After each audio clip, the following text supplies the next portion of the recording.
ഒറ്റപ്പാലം ഇടം എന്നുള്ള ഒരു ഹോട്ടലിലേക്ക് വന്നപ്പോൾ ചേച്ചിമാര് പറയാണ് വീഡിയോ കണ്ടിട്ട് ചൂട് പോലും പോയിട്ടില്ല, ഇപ്പൊ കണ്ടു വെച്ചോളൂ. അപ്പൊ ഇങ്ങനെ കാണാൻ പറ്റിയതാണ് ചേച്ചിമാര് പറയണേ. ഇടം എന്നുള്ള നല്ല ഒരു വീട്ടിലെ ഊണ് എല്ലാ ഭക്ഷണങ്ങളും ഉണ്ട് കേട്ടോ. അച്ഛനും എല്ലാവരും. ചേച്ചി ശരിക്കും വീഡിയോ ദിവസം കാണാറുണ്ടല്ലേ?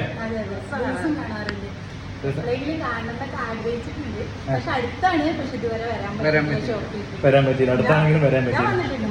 3-4 വർഷം വന്നിട്ടല്ലേ? അപ്പൊ എന്തായാലും അതെ അതെ, അവർ ആഗ്രഹിച്ച് നമ്മളിവിടെ എത്തി അല്ലേ? രണ്ടു വട്ടം വന്നില്ലേ? അത് ശരി അത് ശരി അത് ശരി അത് ശരി. സന്തോഷം വരുമ്പോ ചേച്ചി. അപ്പൊ എന്തായാലും ചേച്ചി നിങ്ങൾക്കുള്ള വിഷുക്കൊടി ഇപ്രാവശ്യം എന്നെ ഞാൻ കൊടുത്തിട്ടില്ല. അപ്പൊ എല്ലാവർക്കും ഞാൻ എങ്ങനെയെങ്കിലും എത്തിക്കാൻ നോക്കാം, അല്ലെങ്കിൽ വരുമ്പോ ചേച്ചിയുടെ ആരെങ്കിലും കയ്യിൽ കൊടുത്തേക്കാം കേട്ടോ. 4 പേർക്ക് സാരിയും അച്ഛനുള്ള മുണ്ടും ഷർട്ടൊക്കെ ഞാൻ എല്ലാവർക്കും കൊടുക്കാം. ഇപ്പൊ അതിപ്പോ ഒന്നും കൊണ്ടുവരുന്ന കാര്യമാണ് കേട്ടോ. അപ്പൊ എന്തായാലും ചേച്ചി അടിപൊളി കച്ചവടമാവട്ടെ. അപ്പൊ എന്തായാലും നമ്മൾ ഒറ്റപ്പാലം അറേബ്യൻ ഹോട്ടലിന്റെ മുന്നിലാണ് അല്ലേ ഹോട്ടല്? അപ്പൊ വരുമ്പോ കണ്ടാൽ മതി, പിന്നെ എല്ലാം അടിപൊളിയാക്കി തരും. അപ്പൊ എന്തായാലും ചേച്ചി താങ്ക് യു, അടിപൊളിയാവട്ടെ കേട്ടോ.